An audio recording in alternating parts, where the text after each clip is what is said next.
happening, guys? We're back again with the VF. We're going to be taking out the camshaft today. I'm going to show you how to get the balancer off, pull the cam. I'm going to show you how to pull the cam if you don't want to take the heads off. Obviously the heads are already off this one, but I'll show you how to do it either way. So a lot of people, the cheaper way to whack a cam in, most of them will do it in VT, VX, VY, LS1s.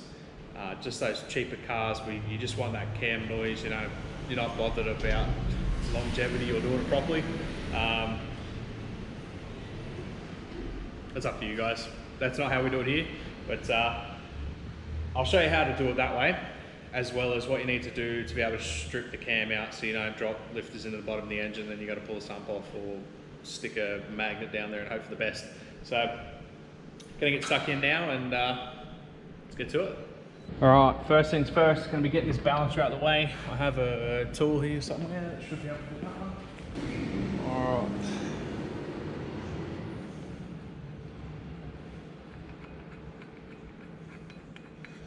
So this is a balancer puller for LS engines from G&G Techniques. Part number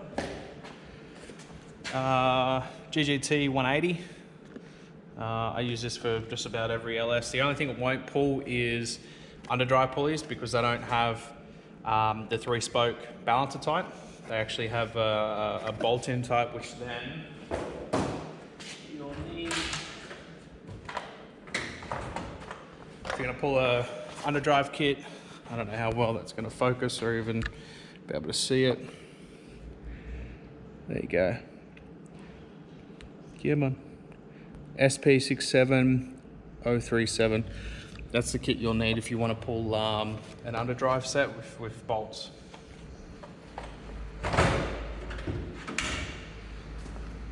Alright, we'll get that 24mm out and then I'll get the balancer off.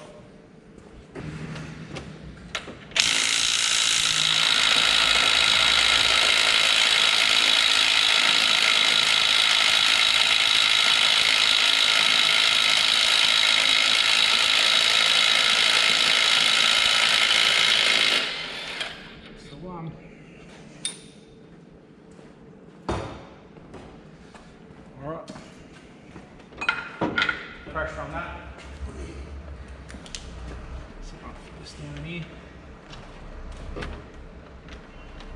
Beautiful.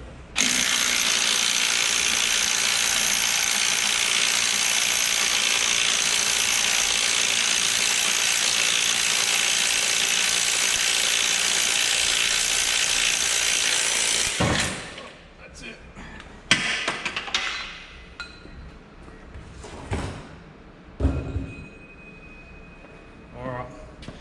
Don't know if you guys saw that, but put the balancer here. Between the balancer,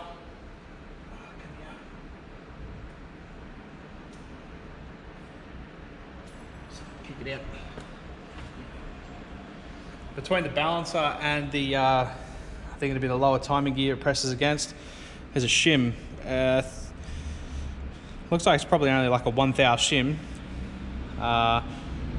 If you've got that, put it back. I'm not entirely sure why it needs that shim, because the seal seems to be sitting in a good spot, but I have noticed on a couple models where they have that shim, just put it back. Try not to lose it. Grab the end of that bloody tool. Alright, we'll start pulling off the timing cover now.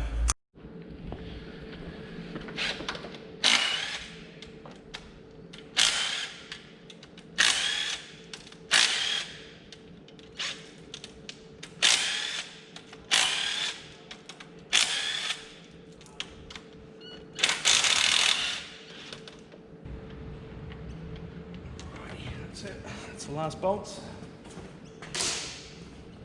Sometimes I do need a little persuasion, just on the top here, they got a little lip.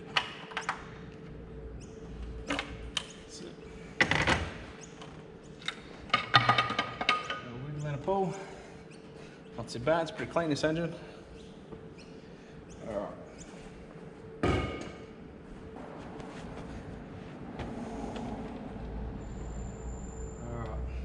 So this is one of my most hated things to do.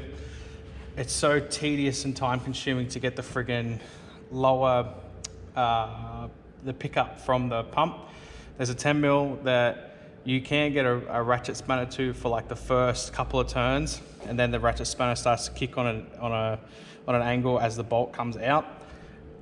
It's like, it will come eventually, you'll get it. It's just super tedious just to go back. You gotta use the open end of the spanner, put it in, turn it, put it in, turn it. And then if you drop it, holy shit. So I like to use a magnet and stick the magnet to it, turn it, pull it off, stick the magnet to it, turn it. When it gets to the point where it's like super wobbly, just a little bit of a wiggle and a turn, and normally it'll come out on the magnet and you're not dropping it in the sump. So I'll do a time lapse on that because nobody wants to see me struggle with that. Or you do, I don't know, you guys.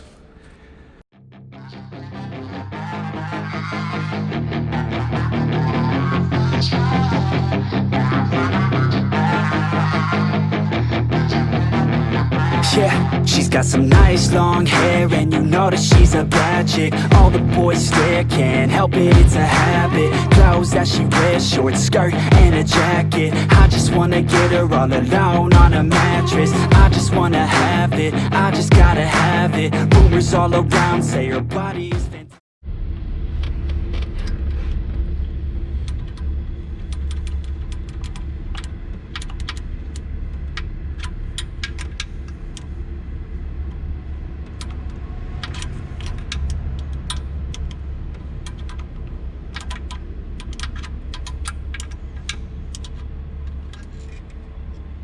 There we go. That's how you get that out. Hopefully the time lapse showed it properly when I moved the camera. But that is that nightmare over. Now you do have to bump the pickup down to be able to get the rest of the pump off. But yeah, that is probably the most annoying part of changing out camshafts, or just pulling the pump out of a bloody LS. She's out. All right, next thing we need to do is undo the crank bolt. I might, the cam bolt. I might put the crank bolt back in and just time up the engine, so when I pull it apart, I know it's in time.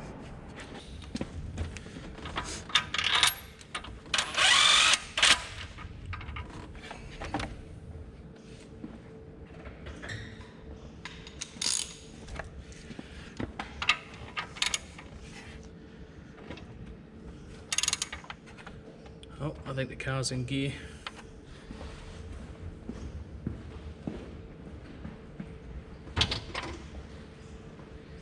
Yep, sure was. So in an automatic, it probably won't matter all that much, but in a manual, you got to make sure the car's out of gear. As soon as you go to turn this, just going to want to roll forward. So what we're looking for is there's a dot on a tooth here, and there's a dot on the tooth of the cam gear as well.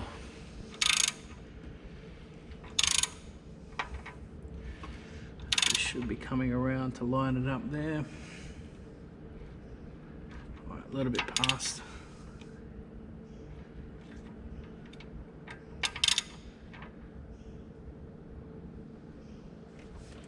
Let's give it a bump. That's it. All right, we're in time there. And these can be notoriously stubborn to undo. They're torqued up like ridiculously tight. What you can do is you can hit them with a gun. Just watch this tension of plastics. When you hit this with a gun, it'll sort of bounce the chain, and as it does that, it'll break the bleed tensioner. So if you're intending to reuse the tensioner system and the timing chain system, if you're only just replacing the cam gear with the 3-bolt type, probably don't hit it with a gun because you'll break it. So we'll see what happens.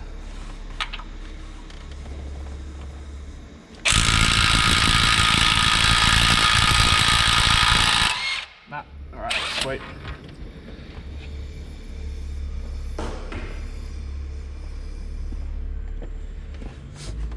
So should be right to strip this off now.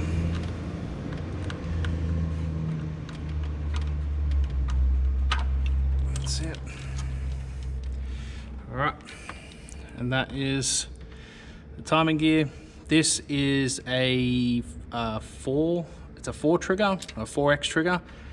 So on the LS engines where you have the sensor in the front cover, they'll use a 4 times trigger on the gear here. When you have like a Gen 3 LS and the sensors at the back near the oil pressure sender, that will have a 2 times half moon sort of cutout on the cam itself, and the sensor will read off the cam itself. So we'll rip this out. I'll sort out the lifters and I'll show you what you got to do. All right, for those guys who don't want to pull the heads off, don't want to do lifters, or even if you've done lifters previously, you don't want to have to pull them out again, you just want to change your camshaft. So like you've put a cam in, it didn't do what you wanted it to do, or you want more, this basically applies to you guys. So you'll take off your cam retainer plate. These are a little bit different to the Gen 3 styles where they use the 10mm bolts, not countersunk cork. Some of these can be like super tight, and when they get stuck, especially if people fucking Loctite them, if you torque them up correctly, they will not come loose. There's no need for Loctite.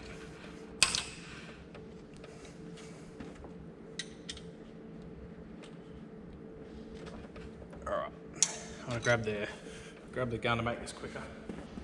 Pretty sure they're T40s.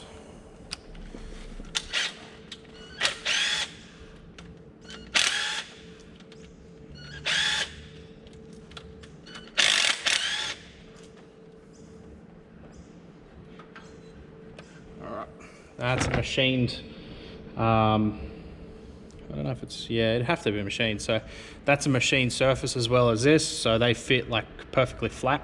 There is a tiny little O-ring that holds the oil in there for your lifters. If that little O-ring is peeling out or there's chunks missing, replace that plate, because you're going to end up with oil pressure loss through the here, and it's just going to drain back to the sump. You'll end up with low oil pressure.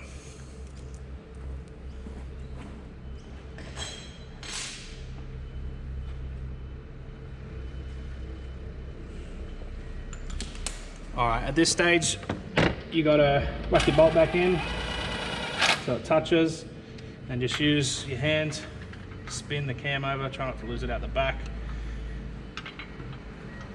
So spin it over so there's no resistance. If you can't feel any resistance, it means you've pushed all the lifters back up into their trays.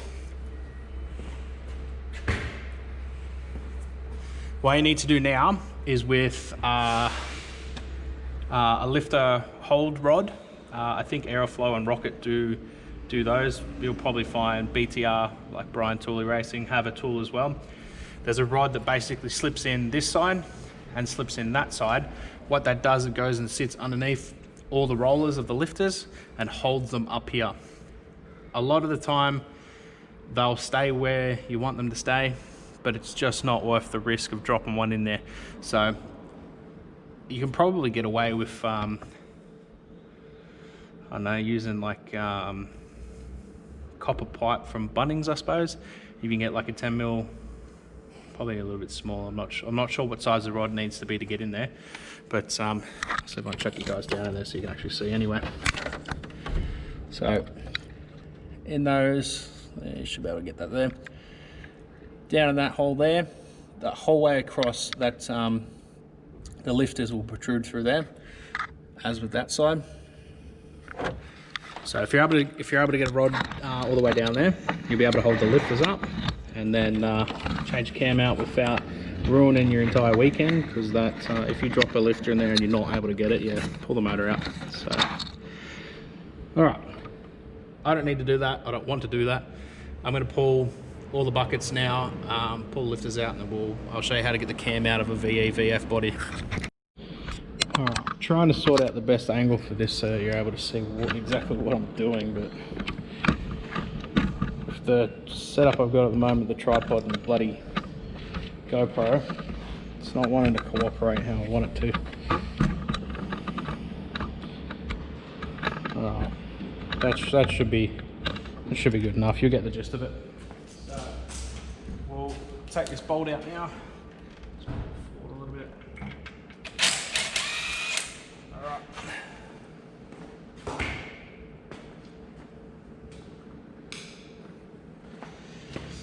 Just be gentle when you're taking camshafts out. The cam bearings are super soft. You don't want to mar a cam bearing because it'll cause a tight spot, and you'll end up gripping the bearing and spinning it. You're gonna do this all again. So the way I do these ones in the VF bodies. Let's move this torch. Hopefully you guys can still see.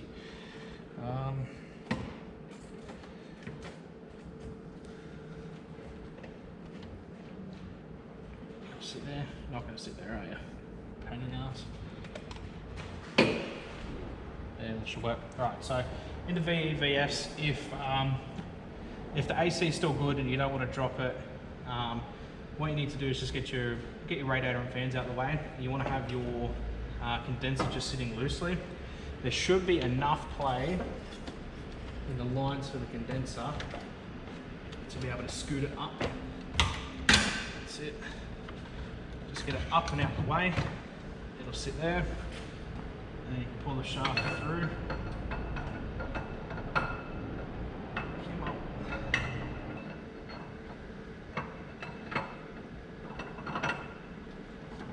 Oh, that's it.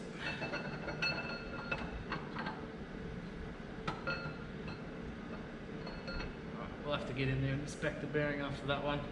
Something was jammed. Came out nicely afterwards, but something got stuck. And that is factory LS3 camshaft out. Yeah, still factory one. You can see the genuine code here. They do like a little IR code stamp thing. Put that up here. The customer wants to keep all these stock components, so we'll keep it all in a box separate to the side for him. But that's basically how you get it out. You'll just get the condenser up and out the road, and you know, put it back in without bending any of the pre-made alloy lines. Clip back in here. That's it. Yeah, that's how cams come out. I'm going to mess around with the timing set now, and we'll get back to it. Okay guys, so I've got the timing all sorted down. I've just spent the time off camera to sort out the fitment of the dual timing chain. So we're doing a dual billet chain set on this one. Now the dual billet chain sets do not fit the 6 litres. Well, they do. They bolt up and everything. What they don't do is they don't allow the timing cover to sit flush how it should. So timing cover, when you go to put that on, because you have to space the pump out for the extra row of timing chain, the pump and some of the pickup will actually touch the inside of this. So I've just gone back and forth. I like to mark it out with a paint marker, then put it on, jiggle it about, rub it about, so it's it'll show the contact points of where exactly it's touching. So it showed me that 2 bolts are going to rub slightly there. So I've hit them with the die grinder. Then down in the corner here, you've got a little bit of the pump that's going to hit. So I've hit that with the die grinder. And then in the corner here, where the pickup comes through and it meets the pump, it's a really chunky part. So it's been ground back there. I've done a final check and fitment. So this almost sits completely flush now. That little bit of extra gap will be taken up by the new gasket we put in. So it doesn't have to hit perfectly flush, just as long as you've closed that gap right the way up. So I've done that now. I'm going to whack the timing in. I'm going to put the cam in, obviously, and yeah, we'll go from there. Fitting the camshaft is obviously reversal removal. So I'm not going to bore you with putting it back in. What I will just give you a quick run over is what to check for when you've just pulled the cam out of the bag. First thing is, depending on where the cam's made, if you've imported this from overseas, so you got one from TSB, you got one from like Texas Speed, or you've imported your own Brian Tooley Racing, and you haven't got one from a local distributor here, just check for any surface rust or any actual some serious rusting. If at the moment with the way shipping is, I think they had a go slow on a lot of the containering stuff. So when they're shipping things over in containers, they're being stuck at sea for months on end at the moment until they're able to get into port and unload. So just check your camshaft. Normally they'll come up nice and bagged, and they're pre-oiled just for shipping. So this one looks good. Doesn't seem to be any issues. I've checked the lobes. There's no marks or cracks or obvious points of just like an issue. So here's that on the back of the Gen 3 sensors will pick up on this half moon. So that's your timing, your cam timing mark, those for the Gen 3s that have the sensor in the back. Something really else. One issue I've been having with a supplier in here in Australia is when they put the cam pin in. So this is the timing pin that indexes on your. Oh, I'm ringing. That's right. That one can wait. So this indexes on your timing gear, so it locks it into place. Then you put your 3 bolts in. I've had a couple times. Oh, this is a really good fit, this one. I've had a couple times where the pin's half cocked, or the actual camshaft where the pin is pressed in has cracked down the side of it. Now they've been good enough. They sent me out a new one. That one was cracked as well, so they sent me out another new one, and we got that replaced. But I've seen that multiple times in that same brand and that same camshaft, grind. So hopefully they've rectified that issue now. Alrighty fellas, that'll just about do it for today. Timing cover's back on. I've applied a very liberal amount of silicone in the corners of the timing covers where it meets the sump and the block. They generally like to piss out from there, so if you've got a leak coming from the front of the engine, it's either the front seal or the corner of the timing cover. So that's pretty much going to do it from there. One last tip is, when you put the balancer back on, most of them don't want to, when you sit the balancer back on, obviously to interference fit, you've got to press it on there or drag it on there with a bolt. You'll probably have to knock it in a bit with a hammer. Just tap around and around and around on the inside. So tap it on the inside of here, not the outside, or you'll end up fucking the balancer, just because of that rubber insulator it's got. If you hit here, it'll go on. If you hit here, you'll knock the ribbed part off the rest of the balancer, and then no good. So you'll end up throwing belts and all kind of rubbish. So knock it in till you're able to grab a couple of threads in. Don't rattle gun it straight away. Use a ratchet or a breaker bar on it to wind it in. Oh my God. You'd think I'd have learnt by now, hey. I'll be back. And I'm back. All right, where were we? Yeah, so knock it in with a hammer so you can get a couple of threads. Use your old bolt. Once you got a couple of threads in, then you can hit it with a rattle gun. You won't be able to wind this in without a gun. There's just too much of an interference fit. You won't be able to get it in there. So knock it in a little bit. Once you got a couple of threads, then you can hit with a rattle gun. And then take that bolt out. From memory, they're only one-time use bolts, so you're not supposed to use them any more than that. And then fit your ARP, torque it to 260 newton meters, I think it is.